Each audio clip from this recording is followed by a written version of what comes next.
پہلے کے دور میں جب کوئی کسی سے پوچھتا تھا نا کہ کیا حال ہے، تو لوگ بڑا سا ہاتھ پھیلا کر کہتے تھے کہ اللہ کا شکر۔ اور آج جب کہ لوگوں کے پاس اتنی نعمتیں ہیں، اتنی سہولتیں میسر ہیں، آسودگیاں ہیں، آسائشیں ہیں، بڑے بڑے گھر ہیں، گاڑیاں ہیں، رہائشی اعتبار سے، مالی اعتبار سے، کھانے پینے کے لیے چیزیں موجود ہیں، گرمی اور سردی میں پہننے کے لیے مختلف لباس موجود ہیں۔ اس کے باوجود بھی اگر کوئی پوچھے نا کہ جناب کیا حال ہے، تو کہتے ہیں کہ بس گزر بسر چل ہی رہا ہے۔ تو اس زمانے میں جب کہ لوگوں کے پاس کچھ بھی موجود نہیں تھا، اس کے باوجود تشکر بھرے لہجے کے ساتھ کہتے تھے کہ اللہ کا شکر۔ اور آج جب کہ سب کچھ موجود ہے تو کہتے ہیں کہ بس گزارا چل رہا ہے جیسے تیسے۔ یعنی انسان کی ناشکری بڑھتی چلی جا رہی ہے، اتنا سب کچھ ہونے کے باوجود بھی بس گزر بسر چل رہا ہے۔ وَإِنَّ الْإِنسَانَ لِرَبِّهِ لَكَنُودٌ، بے شک انسان اپنے رب کا ناشکرا ہے۔ اتنی نعمتیں، دولتیں، عزتیں ہونے کے باوجود بھی اس کی زبان کتنے بخل سے کام لیتی ہے کہ بس گزارا چل رہا ہے۔ اگر تیرے رب نے تجھے یہ نعمتیں اور دولتیں اور عزتیں نہ بھی دی ہوتی تو بھی تجھے یہ جو زندگی بخش دی تھی، اس کا شکر کرنا بھی تجھ پہ واجب تھا۔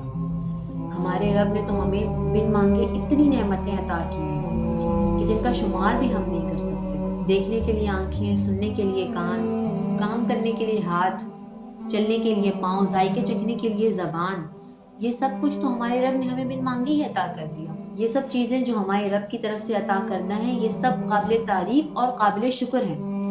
ہم پتہ نہیں کیوں ان سب چیزوں کو بالکل نارمل سی بات سمجھتے ہیں، جبکہ یہ نارمل بات نہیں ہے۔ اگر ہمارا رب چاہتا تو بے شک ہمیں یہ سب نہ دیتا یا کسی ایک چیز سے بھی محروم رکھتا تو کیا ہم کچھ کر سکتے تھے؟ لیکن نہیں، اس نے ایسا نہیں کیا، ہمیں ہر ایک چیز عطا کی، ہمیں کسی چیز سے محروم نہیں رکھا۔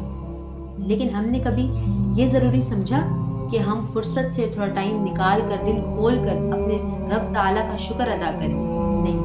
کبھی یہ سوچا کہ میرے پاس رب تعالیٰ کی کتنی نعمتیں موجود ہیں جن کا شکر کرنا تو دور، کبھی بیٹھ کر میں نے تذکرہ بھی کرنا ضروری نہیں سمجھا۔ اس حوالے سے دمشق کے رہنے والے ایک شخص کا واقعہ موجود ہے جو دمشق کا سب سے مالدار انسان تھا۔ ایک دن سفر پر نکلا تو ایک نہر کے کنارے چراگاہ پر اسے قیام کرنا پڑا، یعنی وہاں رات گزارنی پڑی۔ اسے چراگاہ کی طرف سے آوازیں آنے لگیں کہ جیسے کوئی اپنے رب کا شکر ادا کرنے میں مصروف ہے، اس کا ذکر ادا کرنے میں اور اس کی عبادت کرنے میں مشغول ہے۔ وہ شخص اس آواز کی تلاش میں نکل پڑا۔ ڈھونڈتے ڈھونڈتے اسے ایک شخص نظر آیا جو بڑا غریب سا تھا۔ ایک کونے میں ایک پھٹی ہوئی چٹائی پر لیٹا ہوا تھا۔ اس نے پوچھا کہ کون ہو تم؟ اس نے کہا میں مسلمان ہوں۔ پوچھا یہ تم کیا کر رہے ہو اور تم نے اپنی کیا حالت بنا رکھی ہے؟ کہنے لگا کہ یہ میرے پاس نعمت موجود ہے، میرے پاس نعمتیں موجود ہیں جس کا میں اپنے رب سے شکر کا اظہار کر رہا ہوں۔ تو وہ مالدار شخص بڑا حیران ہوا کہ نعمت کدھر ہے؟ تم تو چراگاہ کے کونے میں ایک چٹائی پر لیٹے ہوئے ہو، تمہارے پاس تو کچھ بھی نہیں ہے، اور پھر بھی تم اللہ تعالیٰ کا شکر ادا کر رہے ہو۔ تو وہ بندہ کہتا ہے کہ اللہ تعالیٰ نے مجھے پیدا کیا، میری تخلیق کو اچھا کیا، مجھے انسان بنایا، اشرف المخلوقات بنایا، اور اس کے بعد مجھے مسلمانوں میں پیدا کیا۔ جن چیزوں کا ذکر مجھے ناپسند ہے انہیں چھپایا اور میرے اعضاء کو درست کیا۔ تو جو انسان بھی میری طرح شام کرتا ہو، اس سے بڑھ کر نعمت والا کون ہوگا؟ اس کی یہ باتیں سن کر تو وہ مالدار شخص ہکا بکا رہ گیا کہ اس نے تو اس حال میں بھی اتنی نعمتیں گنوا دی اور اللہ تعالیٰ کا شکر بھی ادا کر رہا ہے۔ اس مالدار شخص نے اب اس انسان سے کہا کہ آپ میرے ساتھ چلیں، میں آپ کو اپنے ساتھ لے کر جانا چاہتا ہوں۔ اس نے پوچھا کہ کیوں لے کر جانا چاہتے ہو مجھے؟ تو کہنے لگا کہ آپ میرے ساتھ چلیں، میں آپ کی کچھ خدمت کروں، آپ اس نہر کے کنارے لیٹے ہوئے ہیں، آپ کو کچھ کھانا وغیرہ کھلاؤں، آپ کو بستر وغیرہ لے کر دوں تاکہ اس چٹائی سے آپ کی جان چھوٹ جائے۔ تو وہ اللہ کا شکر گزار بندہ کہنے لگا کہ مجھے ان چیزوں کی ضرورت نہیں، اور اس مالدار انسان کے ساتھ جانے سے انکار کر دیا۔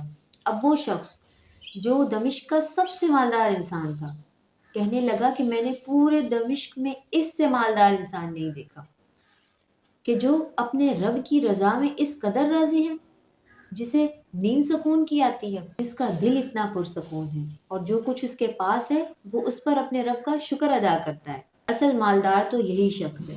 اس واقعے سے ہمیں یہ سیکھنے کو ملتا ہے کہ اس دنیا میں کتنے لوگ موجود ہیں جن کے پاس سب کچھ ہوتا ہے، اس کے باوجود بھی وہ اللہ تعالیٰ کا شکر ادا نہیں کرتے، ان کی زبان سے کبھی شکر کی کلمات نہیں نکلتے، ہر وقت ناشکری، شکوے شکایتیں کرتے رہتے ہیں، جو ہر کسی کو یہ کہتے پھرتے ہیں کہ میرے پاس ہے ہی کیا۔ فلاں آدمی کو دیکھو، اس کے پاس کتنا کچھ ہے، اسے اللہ تعالیٰ نے کتنا کچھ دیا ہے، میں تو پیچھے رہ گیا، میں غریب ہی رہ گیا، میں نقصان میں رہ گیا، بس میں ہی پریشان اور دکھی رہ گیا ہوں اس دنیا میں۔ اگر وہ شخص تھوڑا غور کرے نا، تو وہ جو اللہ تعالیٰ کی بارگاہ میں یہ جو شکوے اور شکایتیں کر رہا ہے اور یہ جو نافرمانی کے کلمات منہ سے ادا کر رہا ہے، تو وہ اپنے لیے ہی خسارہ پیدا کر رہا ہے۔ کہیں یہ شکوے اور شکایتیں اس کے لیے مزید نقصان اور بربادی کا باعث نہ بن جائیں۔ انسان کا سب سے گہرا تعلق اللہ تعالیٰ کے ساتھ ہوتا ہے۔ اللہ تعالیٰ کی طرف سے اسے نعمتیں ملتی ہیں، اس پر عطائیں ہوتی ہیں، وہ اللہ تعالیٰ کی طرف سے آیا ہے اور اللہ تعالیٰ کی طرف ہی لوٹ کر جانا ہے۔ یعنی انسان کی ابتدا اور انتہا اللہ تعالیٰ ہے۔ اگر انسان یہ طے کر لینا کہ میں نے اپنے معاملات کو اللہ تعالیٰ کے ساتھ ٹھیک رکھنا ہے، اپنے تعلقات کو درست بنانا ہے، یعنی اگر خشیت الہی، قرب الہی اور خوف خدا اس کے اندر آ جائے نا، تو پھر بندوں کے ساتھ تو اس کے معاملات خود بخود ہی ٹھیک ہو جاتے ہیں۔ ہمارے پاس واقعی اللہ تعالیٰ کی بے شمار انگنت نعمتیں ہیں جن کا ہم شمار ہی نہیں کر سکتے۔ اس دنیا میں نا ہر قسم کے، ہر طبقے کے لوگ موجود ہیں، جن میں سب کے پاس سب کچھ موجود نہیں ہے۔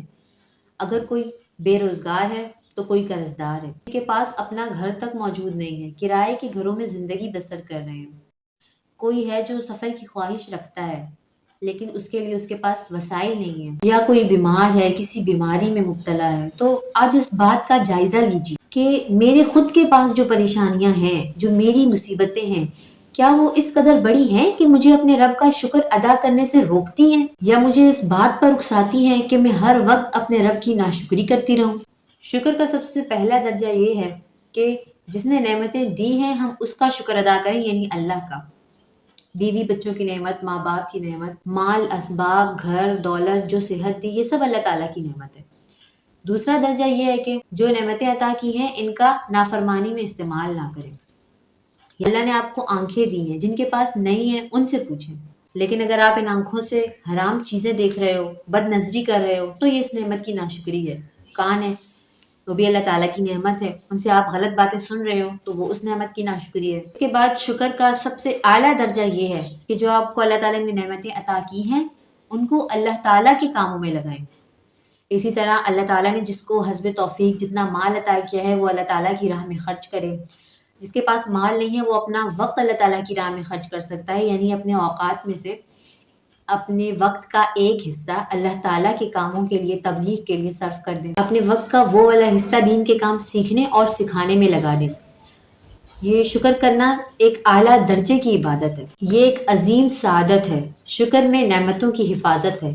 شکر کرنا اللہ والوں کی عادت ہے، جبکہ ناشکری باعث ہلاکت ہے اور نعمتوں میں رکاوٹ ہے۔